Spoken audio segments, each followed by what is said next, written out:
Amasha, Lyons-clark, and Samantha Nichols. They're about personhood and music and Beyonce and beauty, and I'm really excited that you're here because they're two excellent papers. Each presenter gets 10 minutes to present. I can't remember whether we give time at the end. Can someone help me? At the end of the presentation, do we discuss the paper and then? Yeah, time for questions usually. Okay, all right. So we'll do one paper, 10, 15 minutes for Q&A and discussion, then we'll do the second paper. Is it okay if I give you a 2-minute warning and a 1-minute warning? Okay, all right, so I'll be doing that. And Amasha is all ready to go, so she can get started. All right. Hello, everyone. My name is Amasha Lyons-clark, and today I will be presenting a paper that I wrote about Black women, internalized oppression, and social death. Basically, these are a lot of buzzwords, but what it all means, what I'll be talking about is the ways in which internalized oppression that comes through society hinders Black women from reaching full personhood. All right. It's kind of hard because I can't see what's going on.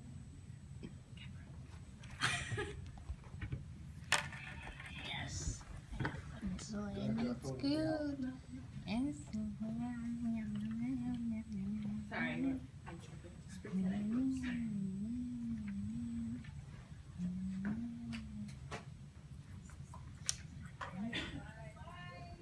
Amasha, press enter.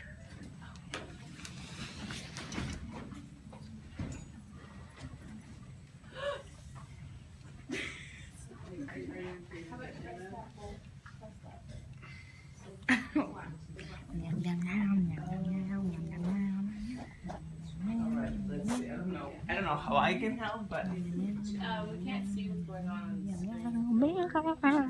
screen.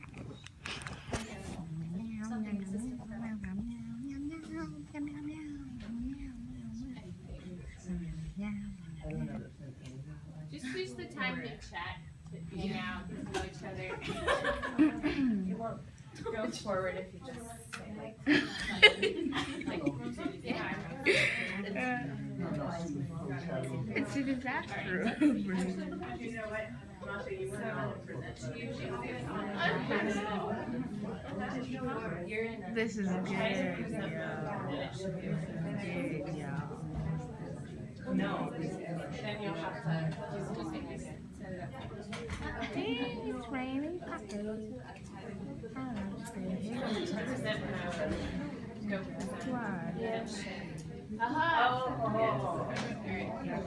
All right, we're back. Nice. We're back. I'm really sorry. Technical difficulty. Okay, technical difficulties. Yes. So Black women, internalized oppression, social death. Hope you're still interested. All right. So a really famous philosopher of the name Michel Foucault, during the 20th century, said that power in society works in two different ways. So there's positive and negative. Negative power being repressive systems of control like prisons, military, police, basically harsh systems that directly affect us as human beings. And then there's positive control, which is most apparent through ideas, comes through the media, books and movies, ideologies, beauty standards, what we think about people, who we think we are. It's more creative and it's more casual, and it directly affects Black female identity. So representation, if you basically watch any type of movie ever, there's a Black woman in there, she's usually playing one of three roles, like an angry baby mama who needs her paycheck now, a mammy who is happily serving a white family, or a hypersexualized being who is just there as a prop. And all three of these archetypes are examples of positive power at play. So this directly relates to internalized oppression, because when young Black girls are seeing all of these images about who people think they are and what they can be. They start to hate themselves. Trescott Jay said that Black women are not sure whether the world likes them or if they even like themselves. Internalized oppression became known and really popular during the 1940s when Judith and Mamie Clark did a series of experiments in Washington, D.C. at schools where they asked young children a series of questions about a white doll and a black doll, and they would ask, like, what doll is the prettiest? What doll is the smartest? What doll would you rather play with? And every single time, the white doll won. So that was kind of the first time that the public saw the effects of internalized oppression. Also, internalized oppression comes through colorism within the Black community. There's a very popular thing called the paper bag test. It was popular in the 60s, where people would basically get a paper bag. If you were lighter than the paper bag, you were okay, you were fine, but if you were darker than the paper bag, then you weren't okay. So Audrey Lisa Kerr, who wrote the book, The Paper Bag Principle, says that it centered Blackness on a gradient from black to white, from good to bad. So basically, the lighter you were, the better; the darker, the worse. So the Black woman has a very unique role in all of this, because positive power and internalized oppression affects everyone: Black men, Black women, other people of color.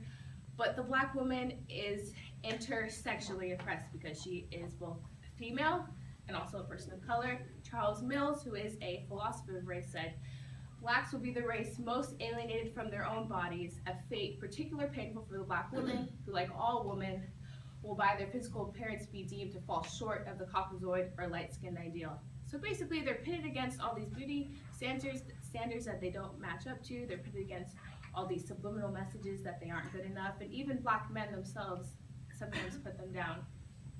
Toni Morrison, a wonderful author, wrote a book called The Bluest Eye, which basically talked about the story of a young, beautiful Black girl and her experience within a Black community. Her name was Bicola, and she had really, really dark skin, but the entire community called her ugly and said she was disgusting, and all she wished for was like white skin and blue eyes. And this is an example of how even her own community, she was surrounded by Black people, hated her because she kind of represented what true Blackness was, and everyone else was just kind of trying to escape it.